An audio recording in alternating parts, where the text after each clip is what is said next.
আমাদের শেষ ঘটনাটি আপনাকে শেখাবে বিজয়ীর বেশ কেমন হওয়া উচিত।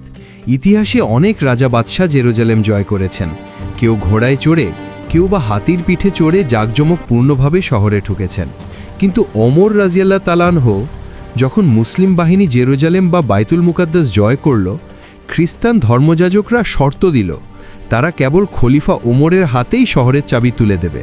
ওমর রাজিয়াল্লাহ তাআলাহু মদিনা থেকে রওনা হলেন। সাথে বিশাল কোনো বাহিনী নেই, শুধু একটি উট আর একজন ভৃত্য। দীর্ঘ পথ পালা করে তারা উটের পিঠে চড়তেন। একবার ওমর চড়েন তো ভৃত্য হাঁটেন, আবার ভৃত্য চড়েন তো উমর হাঁটেন।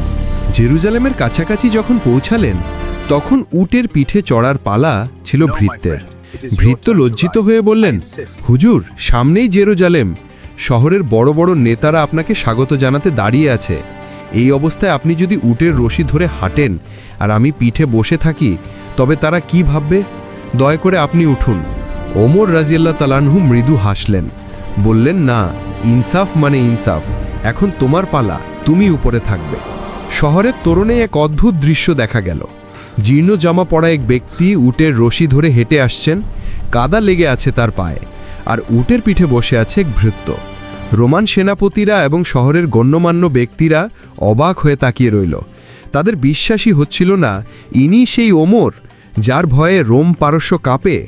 ওমর রাজিয়াল্লাহ তাআলাহুয়ের সেনাপতি আবু উবায়দা রাজিয়াল্লাহ তাআলাহু একটু বিব্রত হয়ে বললেন, আমিরুল মুমিনিন, আমরা এখানে বিজয়ী জাতি, কিন্তু আপনার এই অবস্থা দেখে ওরা কি আমাদের সম্মান করবে?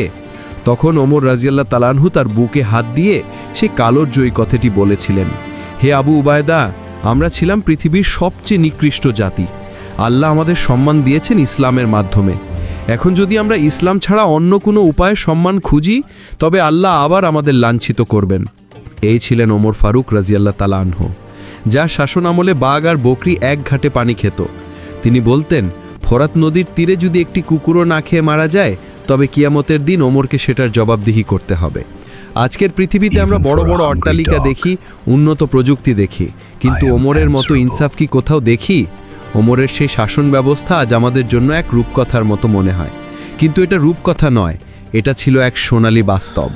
একজন শাসক যখন নিজেকে প্রভু না ভেবে সেবক ভাবেন, তখনই একটি রাজ্য জান্নাতের টুকরো হয়ে ওঠে। 10 বছর তিনি শাসন করেছিলেন, কিন্তু নিজের জন্য কিছুই রেখে যাননি, রেখে গেছেন শুধু এক অবিস্মরণীয় আদর্শ। প্রিয় দর্শক, হযরত ওমর রাজিয়াল্লাহ তাআলাহুয়ের জীবনের গল্প এবং এই ঘটনাগুলো থেকে আমরা শিখলাম, ক্ষমতা মানে ভোগ বিলাস নয়, ক্ষমতা মানে হলো দায়িত্ব। যদি এই ভিডিওটি আপনার হৃদয়ে একটুও নাড়া দিয়ে থাকে, যদি মনে হয় ইসলামী ইতিহাসের এই সত্যগুলো সবার জানা উচিত, তাহলে একটা ছোট্ট অনুরোধ, ভিডিওটি আপনার বন্ধুদের সাথে শেয়ার করে ছড়িয়ে দিন।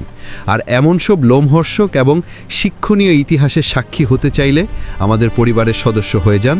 সাবস্ক্রাইব বাটনটি আপনার অপেক্ষায় আছে, আর বেল আইকনটি চেপে দিলে পরবর্তী গল্পের নোটিফিকেশন পৌঁছে যাবে সবার আগে আপনার কাছে।